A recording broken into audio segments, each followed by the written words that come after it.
A new Wordle puzzle is online. Click on the link to play. Listening to the following video may give you clues. Please like and share the videos. Strongest warning to silence yet from Chinese President Xi Jinping. China's top political leaders have renewed their pledge to fight the COVID control policy, with the Supreme Seven-member Standing Committee of the Politburo vowing to do the same. The meeting was reported on state broadcaster China Central Television, which also reiterated support for a lockdown-dependent approach. This follows China's continuous calibration of measures since the first outbreak of anti-COVID violence in Wuhan, China, 2 years ago. Xi Jinping's warning to silence. The strongest warning to silence yet from Chinese President Xi Jinping explains his fear of Western influence. The apex leader once went to Iowa and graduated under a pseudonym. He has also expressed warm memories of Iowa and Harvard, and his daughter, Roman Mings, is a Harvard graduate. Despite his wariness of Western influence, Xi has repeatedly said China is not compatible with non-communist systems. In response to the growing number of women protesters in China, Xi is sending his government's most powerful warning yet: keep quiet. Chinese leaders have repeatedly calibrated their measures since the first outbreak 2 years ago in Wuhan. They continue to escalate their pressure on activists despite widespread discontent. The state-run media, Facebook and Google, are expected to attend. But women's rights activists are in constant danger from violent thugs and are being raped or tortured.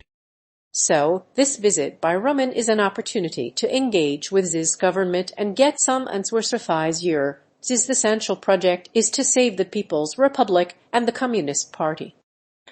He must overcome corruption, environmental pollution, unrest in other regions, and the slowing economy.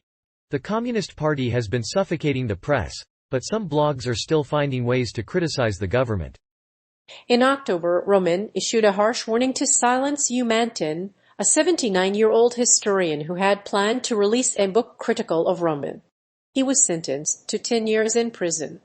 Xi's warning is the most strident warning yet against the zero-COVID policy.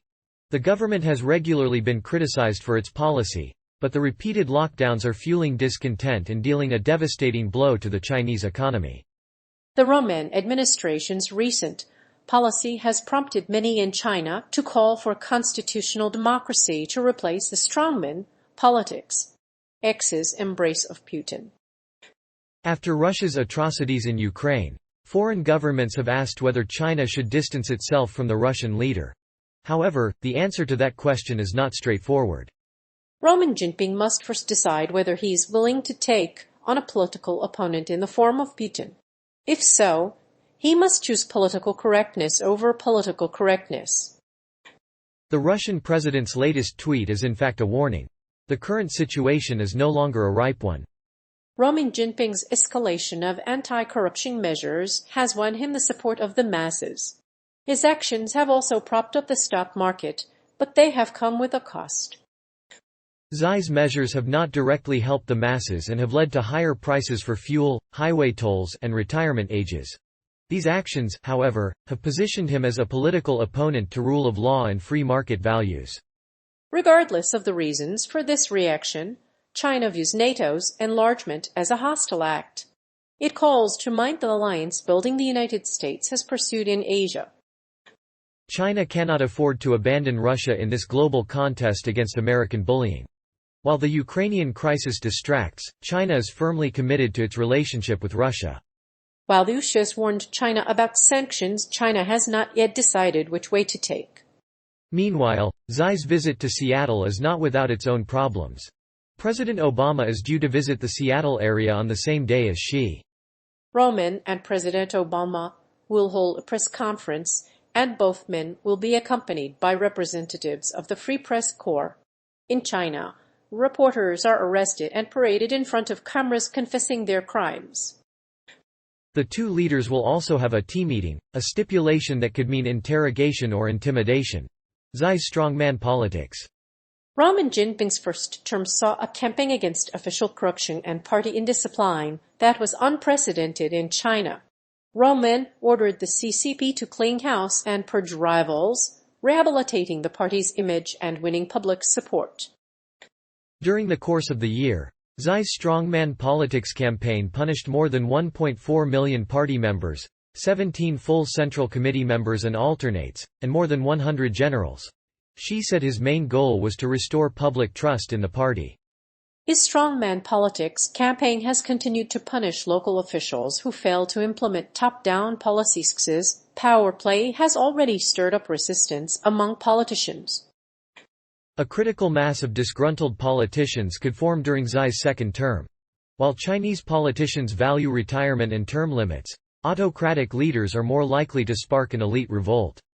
But the strongman politics strategy has many risks. It can make Jinping's regime more repressive and a scapegoat. Moreover, the broader Chinese public has generally welcomed Xi's populism, even though many critics have begun to put pressure on him. Public discontent has been widely registered over a variety of social challenges and governance problems.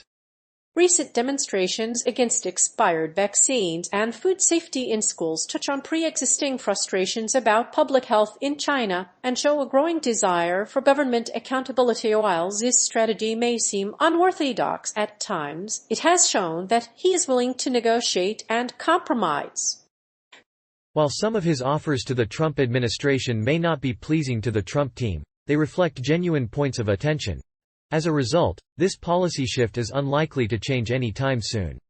So, for now, the best course for Roman is to play the long game. Censorship in China. There are many ways in which citizens of China can circumvent internet censorship. They use various techniques to share information online, discuss political and social issues, and gain access to websites blocked by the Great Firewall of China. Here are some of these tactics. To prevent your comments or ideas from being censored, read this article. It may change the way you view censorship in China. In this article, I will discuss one of the more common methods used by Chinese citizens. First, it's important to note that Chinese companies are not required to publish their names alongside aggregate results. This is because some internet users worry that the regulating authorities will use this information to reward individuals. Additionally, naming the companies involved in the censorship process would make the censorship practices more transparent and allow for a more thorough analysis. In addition, it is important to note that censorship practices vary by company.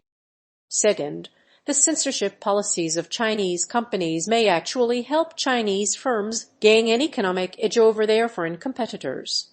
One professor at Tsinghua University suggested that the government may have censored the Facebook content in order to give Chinese competitors an advantage in the international market. Also, the government of China has been accused of double standards when attacking Google for content. In addition to Facebook, they banned the 2D version of the blockbuster movie Avatar from Chinese screens. However, the government of China is trying to limit access to information, particularly in the form of censored content.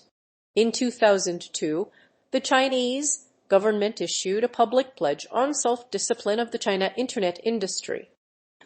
It also stated 4 principles: trustworthiness, patriotic observance of the law, and equitability. The pledge was signed by major internet companies such as Yahoo and Alibaba. Xi's relationship with Putin.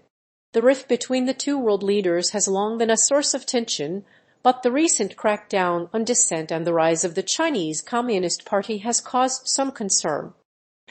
Xi has taken the lead in cracking down on Xinjiang, Tibet, and Hong Kong, while clamping down on human rights lawyers and activists.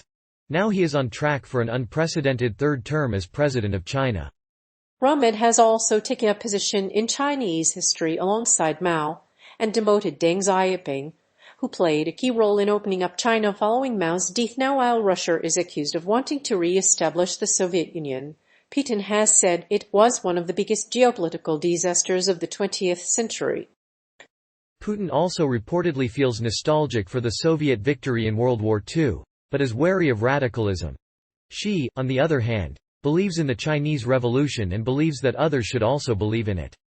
Neither Roman nor Putin are fanatics of Bolshevism, but their shared worldviews may be an unifying factor. However, while the relationship between Jinping and Vladimir Putin has strained at times, it has grown to be an important strategic partner for both sides. Since the 2014 Ukraine uprising, China and Russia have cultivated closer relations than ever. China and Russia have also embraced one another, and their foreign policy is increasingly aligned.